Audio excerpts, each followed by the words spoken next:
बच्चों अभी देखो पेज 76 का क्वेश्चन 4 है आपका, एक्सरसाइज 4.2 का। क्वेश्चन क्या बोल रहा है, find two consecutive. Consecutive word का मतलब होता है एक के बाद एक, मतलब 1 है तो 2, ऐसे 8 है तो 9, ठीक है। अगर x है तो x प्लस 1, ठीक है। So find two consecutive positive integer sum of whose squares is 365। तो let x and x plus 1 be two consecutive positive integers. भाई x और x प्लस 1 क्या है, दो कॉन्जिक्यूटिव पॉजिटिव इंटीजर्स हैं, ठीक है। क्या बोल रहा है, सम ऑफ, सम का मतलब total. According to question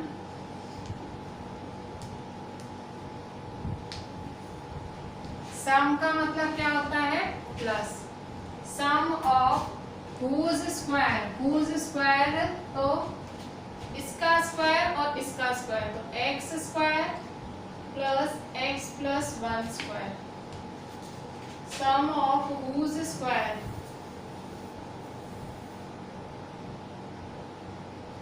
some of whose square is 365, is मतलब इक्वल टू 365, ठीक है।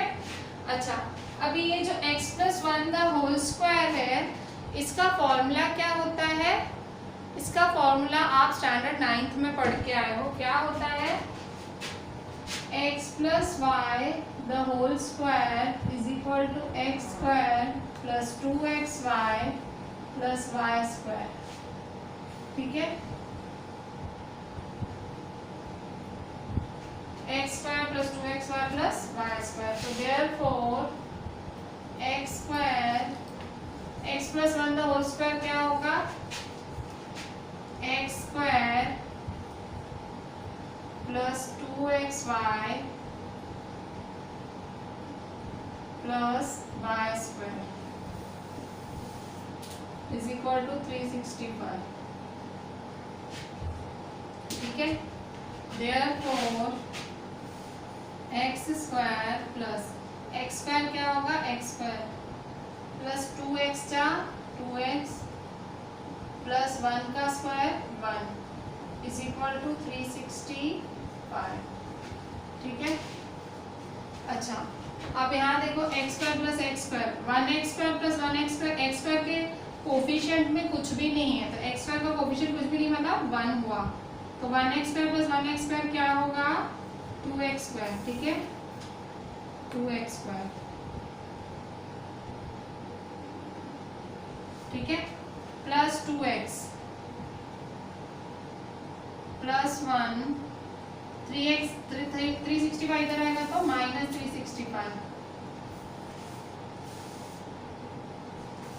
ठीक है। देयरफॉर 2x स्क्वायर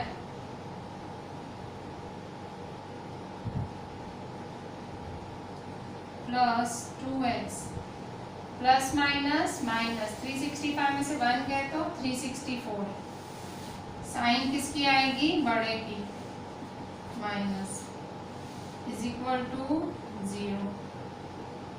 अच्छा, अब ध्यान से देखो, ये 2 है, ये 2 है और ये 364 है, तो कॉमन क्या होगा, 2 बाहर कॉमन निकालो, तो अंदर क्या बचेगा, x square plus x minus 2 की टेबल में 364 कब आता है, डायरेक्ट करो, 2 की टेबल में 3, 2 1 जा 2, 1 बचेगा, 2 8 जा 16, 2 2 जा 4, ठीक है, 182, ठीक है। 2 की टेबल में 364 कब आता है, 182, ठीक है। तो देयरफॉर 2 देखो मल्टीप्लाई में, तो नीचे जाके क्या हो जाएगा, divide, x square plus x minus 182 is equal to 0 upon 2। तो therefore x square plus x minus 182 is equal to 0, 0/2 क्या होगा 0, ठीक है। तो अब यहाँ देखो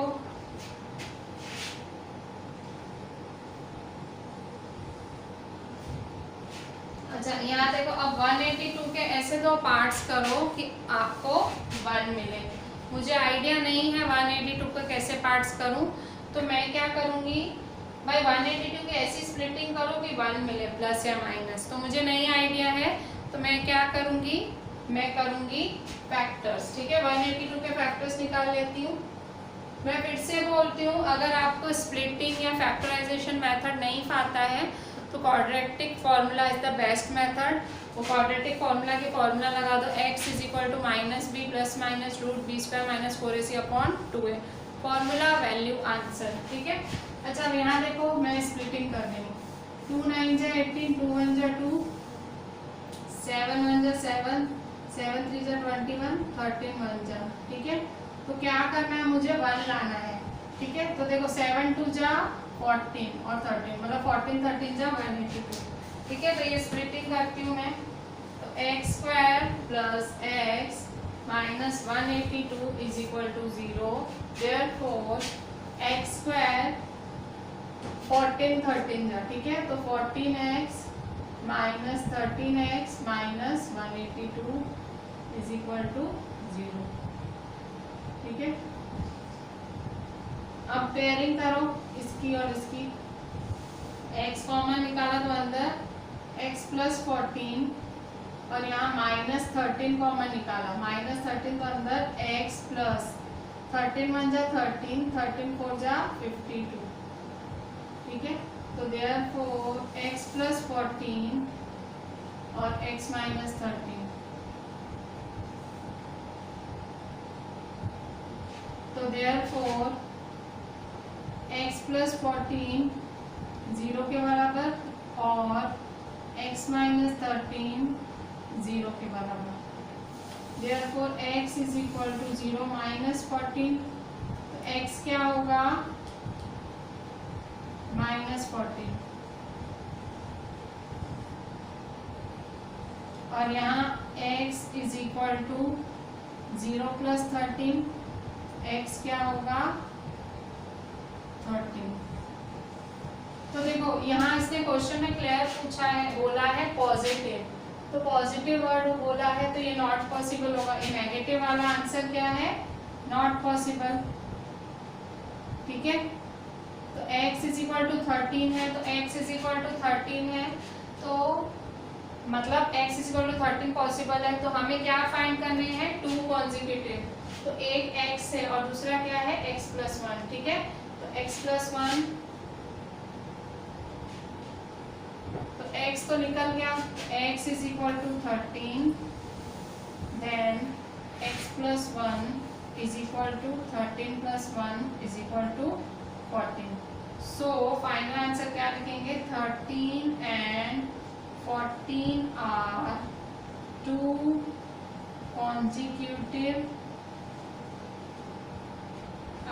consecutive positive integers, positive integers, ठीक है। सो इस तरह से आप कर सकते हैं, बिल्कुल क्वेश्चन पढ़ के बहुत ही शांति से, मैंने भी देखो कितने शांति से किया, just go with the question और बिल्कुल कैलकुलेशन ध्यान से करें, जो कॉमन निकालता है वो निकालें, ठीक है। So just do the splitting, ये मैंने स्प्लिटिंग की, ठीक है। आपको स्प्लिटिंग नहीं आती है तो क्वाड्रेटिक फॉर्मूला मेथड, और ये एक्सेप्टेबल नहीं था, x is equal to 13 x plus 1, so this is my final answer.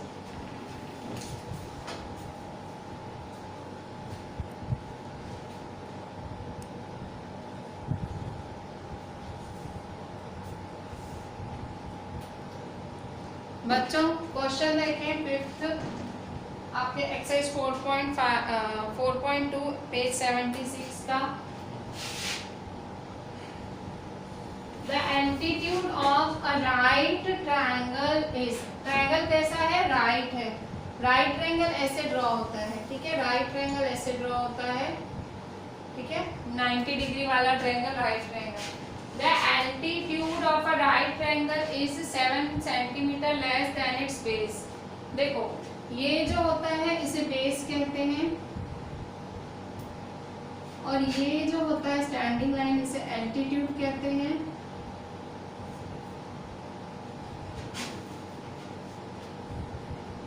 If the hypotenuse is 13 centimetre, ये हाइपोटेनस दिया हुआ है आपको,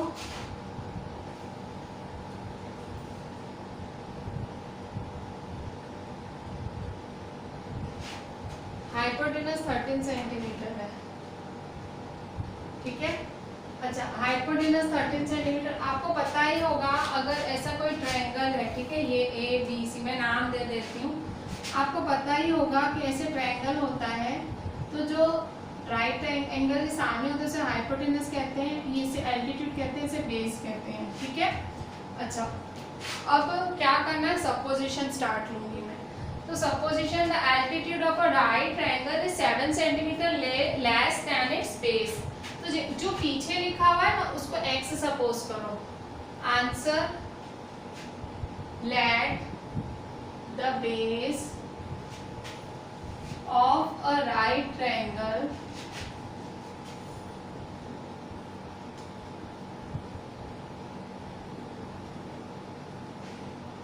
इज x सेंटीमीटर, ठीक है भाई, बेस x सेंटीमीटर है, ठीक है। बेस अगर x सेंटीमीटर है तो एल्टीट्यूड क्या होगा, देयरफॉर एल्टीट्यूड क्या होगा,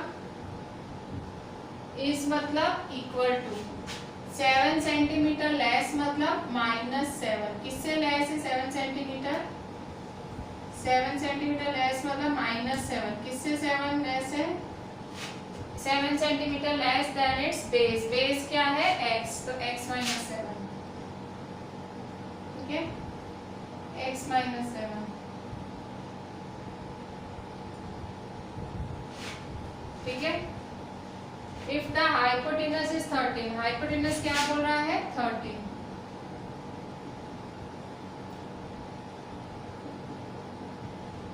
ये मैंने एल्टीट्यूड x - 7 कैसे लिखा, मैंने ये वाली लाइन पढ़ी, कौन सी वाली, पहली वाली, क्या बोल रहा है, altitude of a right triangle, तो एल्टीट्यूड मतलब एल्टीट्यूड इसका मतलब इक्वल टू 7 सेंटीमीटर लेस मतलब -7 देन बेस मतलब x - 7, ठीक है। अब मेरे पास बेस है, मेरे पास एल्टीट्यूड है, मेरे पास हाइपोटेनस है, ठीक है। आपके पास क्या है, हम सबके पास माँ है, ठीक है, जस्ट जोकिंग। अच्छा, पाइथागोरस थ्योरम लगाना है। जब हमारे पास एल्टीट्यूड, बेस और हाइपोटेनस होता है तो कौन सा थ्योरम लगता है राइट ट्रायंगल में, हाइपोटेनस ट्रायंगल, ठीक है। So by Pythagoras theorem, Pythagoras theorem क्या बोलता है, पाइथागोरस थ्योरम देखो यहाँ पे बेस क्या है, बेस है x और आपका एल्टीट्यूड है x - 7, ठीक है। तो पाइथागोरस थ्योरम में है, पाइथागोरस थ्योरम कैसे लगता है, पाइथागोरस थ्योरम होता है AC² is equal to AB² plus BC², ये पाइथागोरस थ्योरम होता है। क्या होता है पाइथागोरस थ्योरम, हाइपोटेनस का स्क्वायर इज इक्वल टू बाकी तो साइड्स का स्क्वायर, इसे हम कहते हैं पाइथागोरस थ्योरम, ठीक है। अच्छा, AC² क्या है, तो AC² है 13², देयरफॉर 13²। AB क्या है, AB है x - 7, ठीक है, x - 7 का स्क्वायर प्लस BC² क्या है, BC² BC है x², ठीक है। तो देयरफॉर 13 का स्क्वायर, 13 जा 169 हो गया, ठीक है, 169। x - 7 का होल स्क्वायर, x - 7 का होल स्क्वायर होता है x - y का होल स्क्वायर की फॉर्मूला लगानी है, ठीक है। तो जैसे मैंने आपको ये x + y की बताई थी, वैसे x - y का होल स्क्वायर की फॉर्मूला होती है, क्या होती है वो, तो देखो x - y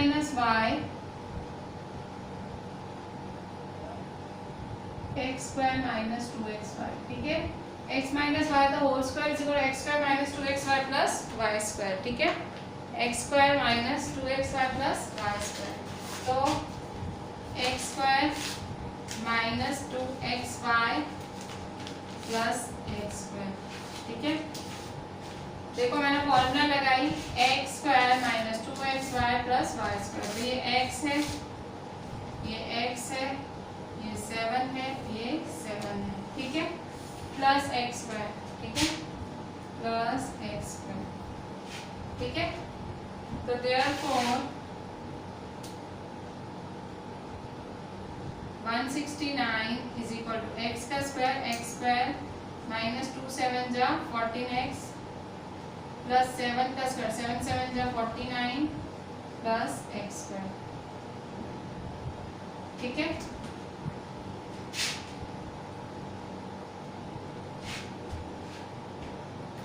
अच्छा अब यहाँ देखो therefore 169 x square plus x square कितना होगा 2x स्क्वायर, ठीक है, 2x square minus 14x plus 49, ठीक है। Therefore 0 is equal to 2x square minus 14x plus 49 minus 169, ठीक है, माइनस 169,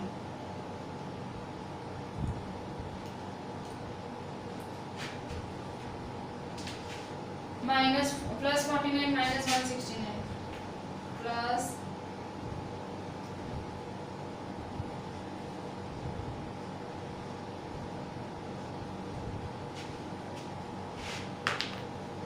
अच्छा अब क्या करेंगे therefore 0 is equal to 2x square minus 14x 169 में से 49 गए तो 120 बचेंगे, ठीक है। अच्छा अब इसको सीधा करके लिख दो therefore 2x square minus 14x, ठीक है, 2x square minus 14x plus 120 is equal to 0, ठीक है। देखो 0 is equal to 2x square minus 14x plus 120, तो अच्छा है माइनस 120, देखो माइनस की साइन है ना, बड़े की साइन लगेगी, माइनस 120 प्लस माइनस माइनस 169 में से 49 के तो 120 बचे, पर साइन आएगी माइनस की, ठीक है। मैंने ये सीधा करके लिखा, ठीक है। अब देखो 2 14 और 120 में 2 की टेबल कॉमन निकल रही है, तो मैं निकाल देती हूँ, ठीक है। देयरफॉर 2 कॉमन निकाला तो x square minus 7x minus 260 था, ठीक है। देयरफॉर अच्छा अब यहाँ देखो x square minus 7x minus 60, ठीक है, 2 7 जा 14 2 6 जा, तो इज इक्वल टू 0/2, ठीक है। तो एक्स स्क्वायर माइनस 7x, ठीक है, माइनस 60 इज इक्वल टू 0, ठीक है। अभी 60 के ऐसे दो पार्ट करें कि 7 मिले, तो मेरे को तो पता है क्या करना है, 12 5 जा 60, 12 में से 5 गए 7 बचेंगे, ठीक है। तो 12 5 जा 60, 12 माइनस माइनस प्लस 5 जा माइनस 60 सेम टू सेम, ठीक है।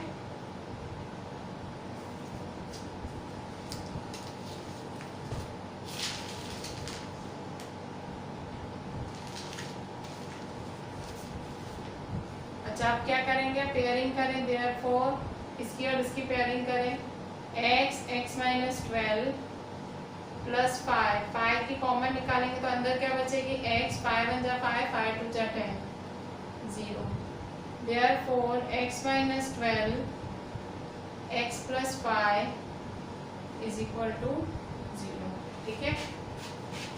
Therefore x minus 12 is equal to 0, x plus 5 is equal to 0. Therefore, x is equal to 0 plus 12. Therefore, x is equal to 12. ठीक है। अच्छा अब यहाँ पे therefore x is equal to 0 minus 5. Therefore, x is equal to minus 5. अब देखो क्योंकि ये ट्रायंगल की बात हो रही है तो नेगेटिव साइन पॉसिबल नहीं है, तो x is equal to minus 5 not possible, ठीक है। तो फाइंड क्या करना है आपको, find the other two sides. तो अदर टू साइड्स कौन सी हैं? बेस और एल्टीट्यूड। तो बेस तो क्या मिला आपको? बेस x मिला। तो बेस क्या मिला? 12। तो base is equal to x is equal to 12 centimetre. और एल्टीट्यूड क्या है? आपने एल्टीट्यूड क्या सपोज किया है? x minus 7। तो altitude is equal to x minus 7, मतलब 12 माइनस 7 क्या होगा? 5। ठीक है, तो एल्टीट्यूड क्या होगा आपका? 5 सेंटीमीटर।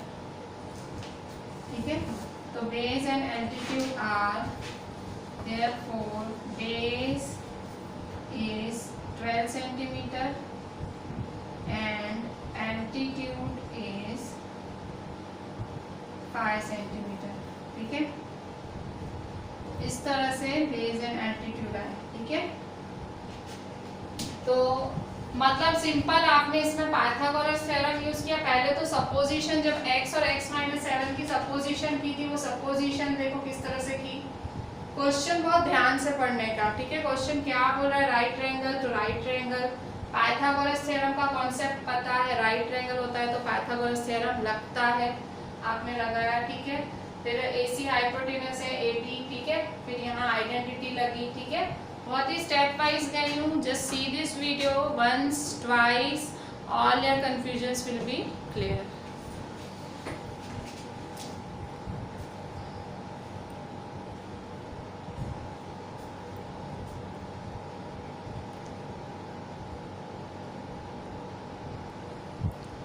बच्चों अभी हम एक्सरसाइज 4.2 पेज 76 का क्वेश्चन 6 देखेंगे। A cottage industry produces a certain, ऐसा क्वेश्चन हम आगे करके आए हैं। ठीक है, अगर आपको याद हो ऐसा सेम था। ठीक है, बिल्कुल ऐसा ही था। The cottage industry produces a certain number of pottery articles. एक इंडस्ट्री है वो पॉटरी आर्टिकल्स बनाती है, मतलब मिट्टी के बर्तन वगैरह बनाती है। इन अ डे, एक दिन में पॉटरी आर्टिकल्स बनाती है। It was observe on a particular day, एक दिन देखा गया कि cost of production of each article, एक वस्तु बनाने में जो कॉस्ट लगता है वो 3 मोर है then twice the number of articles produce. उस दिन जितने ही चीजें बनाई गई थी वो उससे 3 मोर था। If the total cost of production on that day was ₹90, अगर टोटल कॉस्ट ऑफ प्रोडक्शन ₹90 था, find the number of articles produced and cost of each article. ठीक है, तो नंबर ऑफ आर्टिकल्स प्रोड्यूस भी x। ठीक है, जो फाइंड करना है उसे x सपोज करो। ठीक है, let the number of articles भी x। Answer, let the number of articles produced be x। ठीक है भाई, x चीजें बनाई गई थी। अच्छा, अब ये वाली लाइन पढ़ो। According to question the cost of production, यहाँ से पढ़ो। The cost of production of each article was 3 more than twice the number of articles produced on that day. ठीक है, तो according to question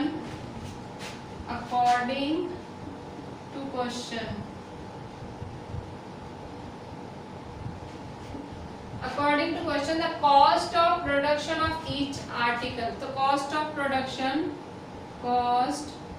of each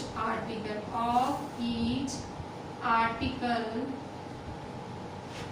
cost of production of each article was मतलब equal to 3 more मतलब plus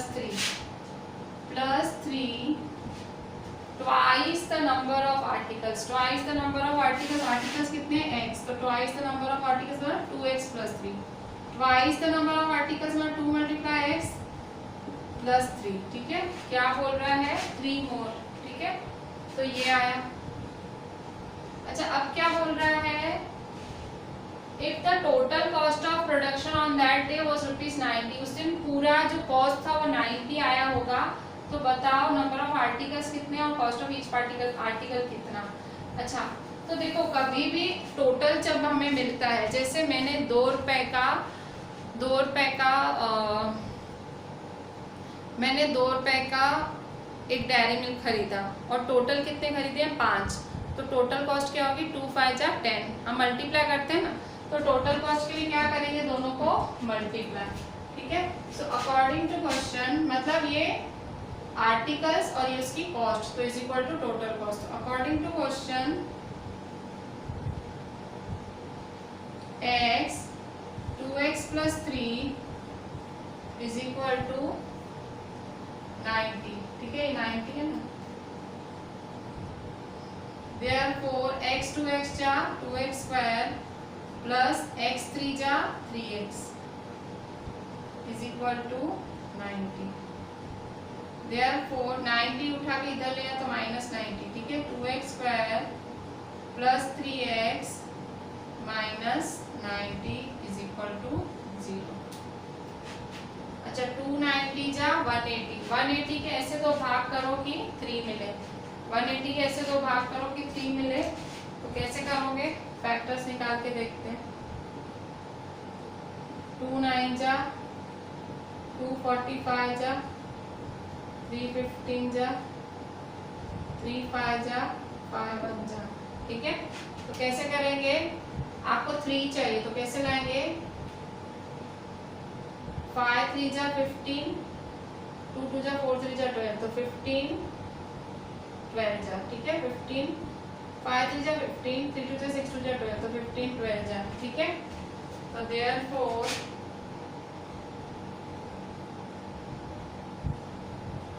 2x square 15 12 जा। ठीक है, तो 15 12 जा माइनस 90 इज इक्वल टू 0। ठीक है, मतलब 3 15 12 जा, 15 में से 12 गए 3 बच्चे। ठीक है, अच्छा आप पेयरिंग करें, दो दो की पेयरिंग करेंगे, इसकी और इसकी। ठीक है, तो 2x स्क्वायर प्लस 15x में कॉमन क्या है, ओनली x। ठीक है, अंदर क्या बचेगा 2x प्लस 15 माइनस 12 और 6 90 में कॉमन क्या होगा 6, 6 कॉमन है तो 6 2 जा 12 माइनस माइनस प्लस। ठीक है, 6 1 जा 6 7 8 9 3 बचा, 6 5 जा 30। ठीक है, तो देखो 2x plus 5 2x plus 15 common है, 2x प्लस 15 2x प्लस 15, तो एक कर देंगे, therefore 2x plus 15 x minus 6 is equal to 0। ठीक है, अच्छा तो क्या करेंगे अभी हम,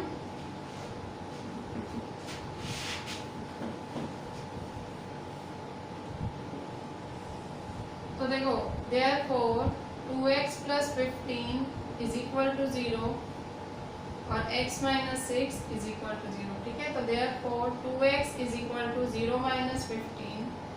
ठीक है, प्लस 15 और माइनस 15, 0 माइनस 15 है तो क्या होगा, 0 प्लस हो माइनस हो कोई सेंस ही नहीं बनता है, तो therefore 2x is equal to minus 15, therefore x is equal to minus 15 upon 2। ठीक है, तो ये तो नॉट पॉसिबल ही होगा, ऐसा अजीब सा टर्म तो हो ही नहीं सकता है। ठीक है, अच्छा अब यहाँ देखो therefore x is equal to 0 plus 6, minus 6 उधर गया तो प्लस 6। ठीक है, तो therefore x is equal to 6। ठीक है, तो x इज इक्वल टू 6 तो पॉसिबल है, तो हमें क्या मिल गया, नंबर ऑफ आर्टिकल्स x 6 मिले। ठीक है, तो number of articles is equal to 6। ठीक है, तो cost of production of each article क्या होगी, cost of production of each article is equal to 2x plus 3, तो 2 6 प्लस 3। ठीक है, 2 6 जा 12 प्लस 3 कितना होगा 15। ठीक है, तो हर आर्टिकल की कॉस्ट क्या होगी 15 रुपए होगी। ठीक है, मतलब एक दिन में कितने खिलौने बने 6, मतलब खिलौने में चीजें 6 बनी और एक की कॉस्ट 15 होगी। ठीक है, सो ₹15।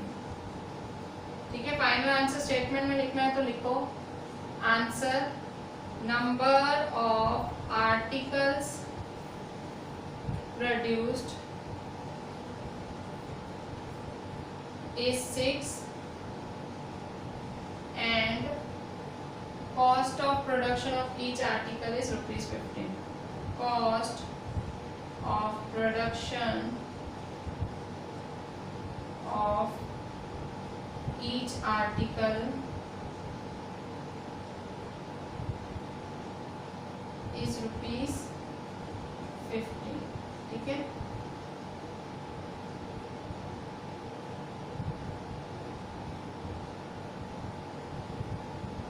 ठीक है। तो इस तरह से this is your final answer. बिल्कुल सेम ही था, हमने एग्जाम्पल में किए था, कुछ इसमें था ही नहीं। ठीक है, सिंपल मल्टीप्लाई करके आंसर ही लाना था। ठीक है,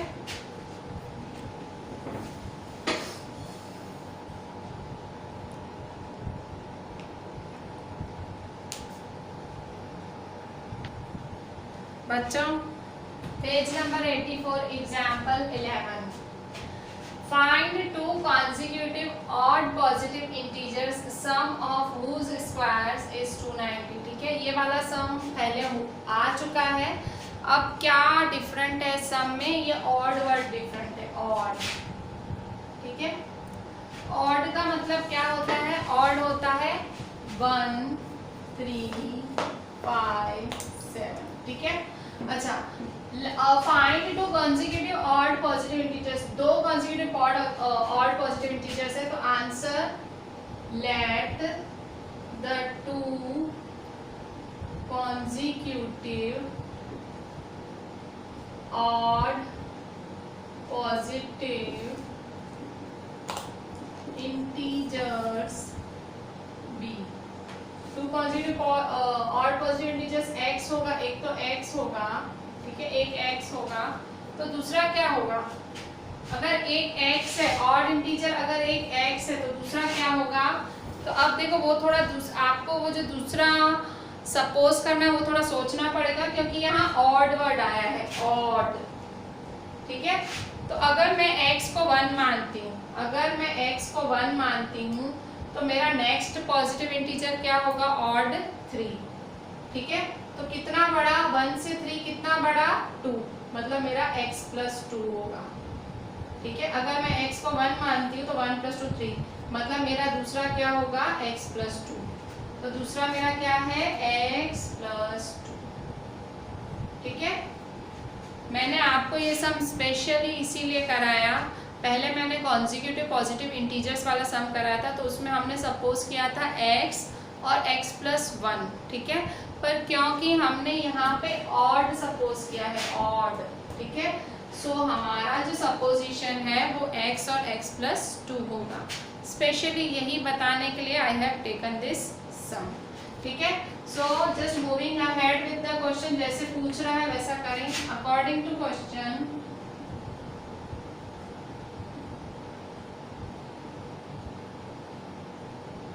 क्वेश्चन के हिसाब से two consecutive odd positive integer sum, sum मतलब plus, sum of whose squares, whose squares मतलब इसका स्क्वायर और इसका square, x square plus x प्लस 2 square. Sum of whose squares is मतलब इक्वल टू 290, इक्वल टू 290। ठीक है, तो therefore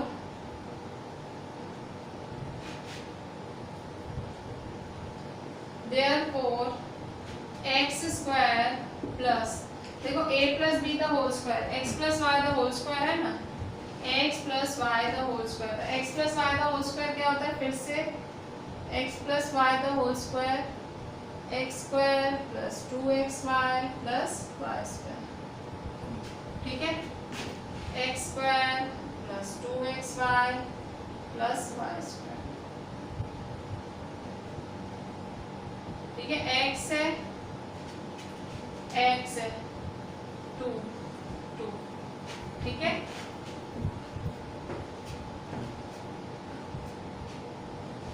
तो therefore x square plus x square plus 2 2 जा 4x, 2 का स्क्वायर 2 2 जा 4, 290। Therefore एक्स स्क्वायर क्या होगा 2x square plus 4x plus 4 minus 290। Therefore 2x square plus 4x 290 में से 4 गए तो 286 माइनस 286। ठीक है। अच्छा अब यहाँ देखें तो 2x स्क्वायर 4x और 286 में कॉमन क्या निकलेगा 2, तो 2 कॉमन निकालें। तो देयरफॉर 2 कॉमन निकालें, अंदर क्या बचेगा x स्क्वायर प्लस 2 2 जा 4 माइनस 2 1 जा 2 4 जा 2 3 जा। ठीक है। 2 देखो यहाँ सामने आके डिवाइड करेंगे। ठीक है, 2 सामने आके डिवाइड करेंगे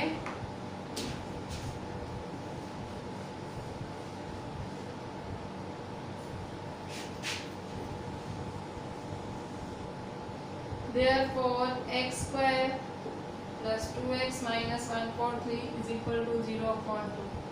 therefore x square plus 2x minus 143 is equal to 0। ठीक है। अच्छा अभी 143 है तो 143 किसकी टेबल में आता है तो करके देखें 143। ठीक है, 11 1 जा 11 11 3 जा 13 1 जा मतलब 13 11 जा। ठीक है, 13 माइनस 11 करेंगे तो 2 आएगा। X square plus 13 minus 11 minus 143। Splitting की पहले और last term same to same लिखते हैं और बीच वाले को खाली लिखते हैं। ठीक है, कॉमन निकालो ये और ये कॉमन, x कॉमन निकालो तो अंदर क्या बचा x plus 13।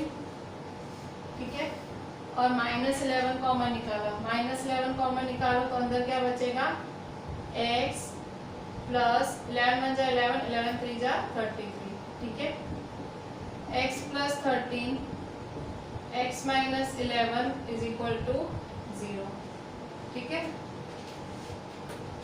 therefore x plus 13 is equal to 0, x minus 11 is equal to 0। therefore x is equal to 0 minus 13। ठीक है, प्लस 13 में माइनस 13, x क्या आया माइनस 13।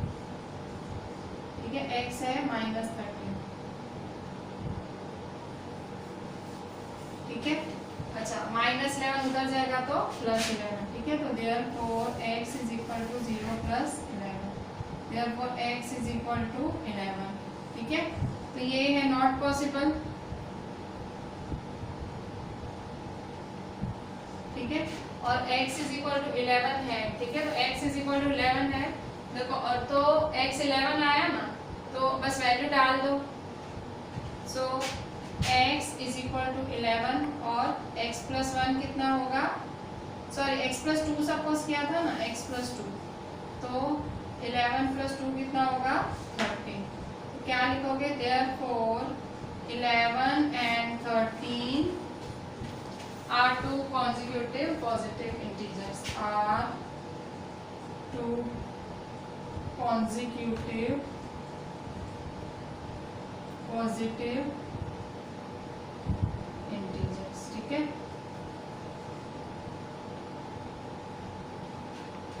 तो 11 और 13 two consecutive positive odd integers, odd। ठीक है, so this was a very simple sum. मैंने सिर्फ आपको ऑड वाला कॉन्सेप्ट समझाने के लिए सम कराया था कि भाई सपोजिशन इस तरह से लेनी है। ठीक है, बाकी अभी आपको हर सम एक जैसा ही दिख रहा होगा।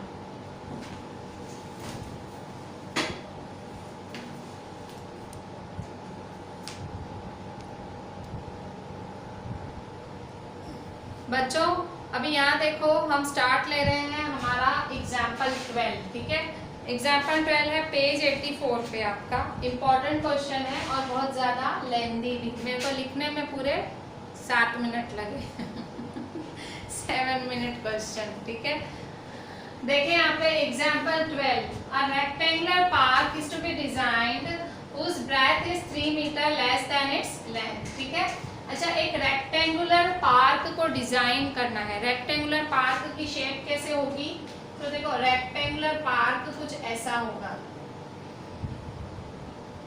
ठीक है, ये रेक्टेंगुलर पार्क डिजाइन करना है whose breadth is 3 meter, whose breadth is 3 meter less than its length। ठीक है, फिलहाल इसके अंदर बहुत नहीं घुसते हैं कि क्या बोल रहा है, ब्रेथ और लेंथ। तो ये ब्रेथ होगी और ये होगी लेंथ। ठीक है, अच्छा अब क्या बोल रहा है, it's area is to be, its area, इसकी एरिया, किसकी, ये पार्क की, area of rectangle is to be 4 square metres more than the area of park. देखो एक और पार्क आया, एक रेक्टेंगुलर पार्क था, एक और पार्क आया, is to be 4 square meters more than the area of the park, 4 square meters more than the area of the park that has already been made in the shape of an isosceles triangle। कौन सी shape में बना है वो park, isosceles triangle with its base as the breadth of the rectangular park। कह रहा है इसका जो बेस है ना रेक्टेंगुलर पार्क का, इसका बेस, इसका जो ब्रेथ है ना, वही इस आइसोसेलेस जो ट्रायंगल बनाया है, मतलब पार्क के ऊपर पार्क बनाया है, तो आइसोसेलेस शेप ट्रायंगल शेप में है, तो इसका जो बेस है यही इसका ब्रेथ है।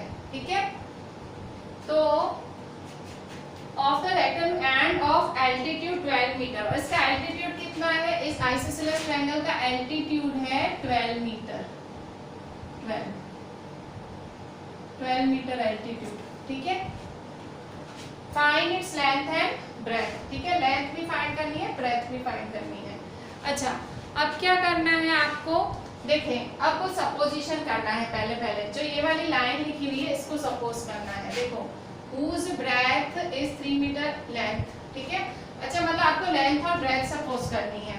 अब थोड़ी सी कॉमन सेंस लगाओ, देखो किसको x सपोज करोगे, किसको x सपोज करोगे, मैंने आपको क्या सिखाया है, मैंने सिखाया है जो पीछे हो उसको x सपोज करो। तो मैंने जो सिखाया उस लॉजिक के हिसाब से आप क्या करोगे, breadth is 3 metre less than its length, आप लेंथ को x सपोज करोगे। नहीं, पर x इसको नहीं सपोज करना। क्यों, क्योंकि नीचे देखो, अब नीचे क्योंकि सम में सम है। ठीक है, इन्होंने क्या मतलब बात क्या है सम में, कि ये जो रेक्टेंगल पार्क है ये आइसोसेलेस ट्रायंगल भी पार्क है। ठीक है, तो ये रेक्टेंगल के ब्रेथ पे आइसोसेलेस का बेस है, ऐसा ये बात ऐसी है। तो देखो बेस और ब्रेथ, ठीक है, बेस और ब्रेथ, देखो बेस एज ब्रेथ, तो हम ब्रेथ को x सपोज करेंगे। ठीक है, वैसे मैंने जो लॉजिक सिखाया है उसके हिसाब से पीछे वाले को x सपोज करते हैं, पर मैंने क्या बोला आपको, बेस को ही ब्रेथ लेना है। देखो बेस को ही ब्रेथ लेना है, इसलिए हम x सपोज किसको करेंगे, ब्रेथ को।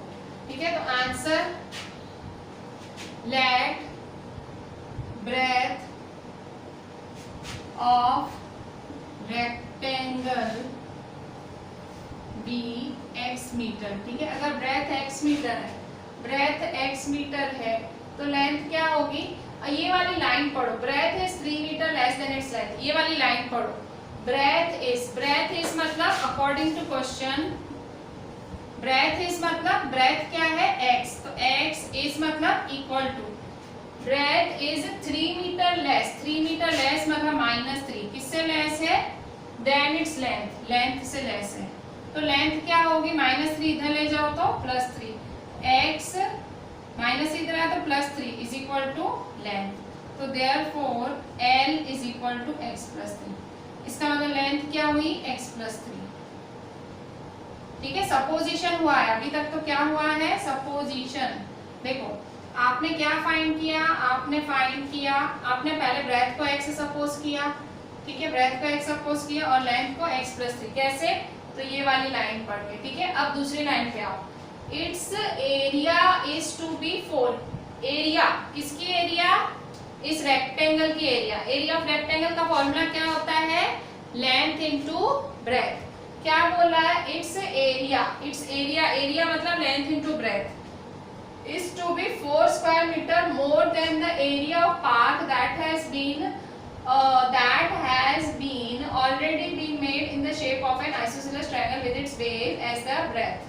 ठीक है, क्या बोल, अभी क्वेश्चन ढंग से समझिए, बोलना क्या चाह रहे हैं। ठीक है, क्वेश्चन समझोगे तभी आएगा आपको कुछ। ठीक है, बोलना क्या चाह रहा है, इट्स एरिया, किसकी एरिया, एरिया ऑफ रेक्टेंगल। तो according to question it's area मतलब area of rectangle, it's area मतलब एरिया ऑफ रेक्टेंगल इज का मतलब क्या होता है, equal, is to be equal 4 square meter more, 4 square meter more मतलब +4, 4 square meter more than the area of path, than the area of path that has already been made in the shape of an isosceles triangle, मतलब area of isosceles triangle, area of isosceles triangle। ठीक है, ये जो question में ये line थी question में, यहां से यहां तक, इट्स एरिया से लेके यहां तक, इसका मतलब ये था। ठीक है, अच्छा अब एरिया ऑफ रेक्टेंगल का फॉर्मूला क्या होता है, एरिया ऑफ रेक्टेंगल का फॉर्मूला होता है लेंथ इनटू ब्रेथ, हमने बचपन में पढ़ा था। Area of isosceles triangle, area of कोई भी ट्रायंगल का फॉर्मूला क्या होता है, हाफ बेस इनटू हाइट, ये भी हमने चुटकपन में पढ़ा था। तो हाफ बेस इनटू हाइट +4। ठीक है, हाइट का मतलब एल्टीट्यूड ही होता है, हाफ बेस इनटू एल्टीट्यूड या हाइट। अच्छा लेंथ क्या सपोज की है, तो कहाँ गई लेंथ, लेंथ क्या सपोज की है, x+3। ठीक है, x+3 सपोज की है। ब्रेथ क्या सपोज की है, ब्रेथ कहाँ गई, where is the breadth, x is equal to half. Base क्या है, बेस ऑफ रेक्टेंगल क्या है, तो बोला है ना बेस किसके बराबर है, बेस है ब्रेथ के, तो ब्रेथ क्या है x, तो बेस भी क्या होगा x। हाइट क्या है, हाइट या एल्टीट्यूड क्या है, हाइट या एल्टीट्यूड क्या है, वेयर इज द हाइट और एल्टीट्यूड, वेयर इट इज, ये रहा एल्टीट्यूड या हाइट क्या है 12 मीटर, एल्टीट्यूड क्या दिया हुआ है 12 मीटर। ठीक है, देखो एल्टीट्यूड 12 मीटर दिया हुआ है। ठीक है, एल्टीट्यूड इज 12 मीटर। ठीक है, +4। ठीक है, देयरफॉर x+3 ब्रैकेट ओपन करो, x जा x², x3 जा 3x is equal to half into x into 12, cut short करो, 2 1 जा 2 6 जा। ठीक है, 6x जा 6x +4। ठीक है, 6x +4। ठीक है, अच्छा ये सब उठा के उधर ले जाओ, तो therefore x² + 3x - 6x - 4 is equal to 0। Therefore x² plus minus minus 6 में से 3 गए 3 -4 इज इक्वल टू 0। ठीक है, 4 कब आएगा, 4 के ऐसे पार्ट्स करो कि 3 मिले, तो 4 1 जा 4 होता है ना, 4 - 1 3, तो 4 1 जा 4, तो देयरफॉर x² 4 1 जा 4 करो, 4 माइनस माइनस प्लस 1 जा 4। ठीक है, 4 - 1 किया तो 3 मिला। ठीक है, साइन बढ़ेगी, देयरफॉर x कॉमन लो, x - 4 प्लस 1 कॉमन लो, कुछ भी कॉमन नहीं है तो 1 x - 4। ठीक है, तो देयरफॉर x - 4 बाहर कॉमन आएगा और x + 1। ठीक है, देयरफॉर दोनों को इक्वल टू 0 के बराबर लिखो, x - 4 is equal to 0, x + 1 is equal to 0। ठीक है, तो therefore x is equal to 0 + 4, therefore x is equal to 4। ठीक है, अच्छा अब यहाँ पे x + 1, तो therefore x is equal to 0 - 1, therefore x is equal to -1।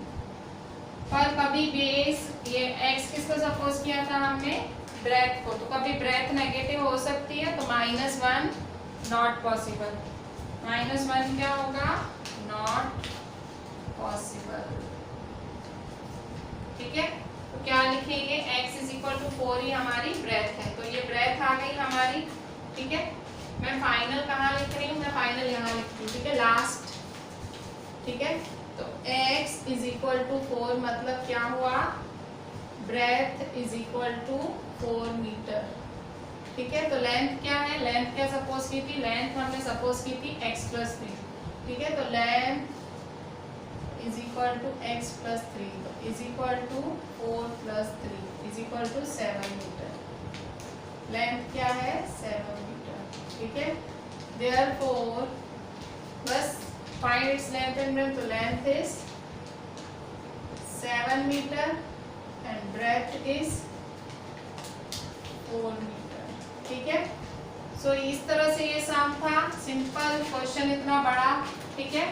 समझना खैर बहुत था इसमें, मतलब आपको एरिया ऑफ रेक्टेंगल थी, आपको एरिया ऑफ आइसोसेलेस ट्रायंगल था, ठीक है।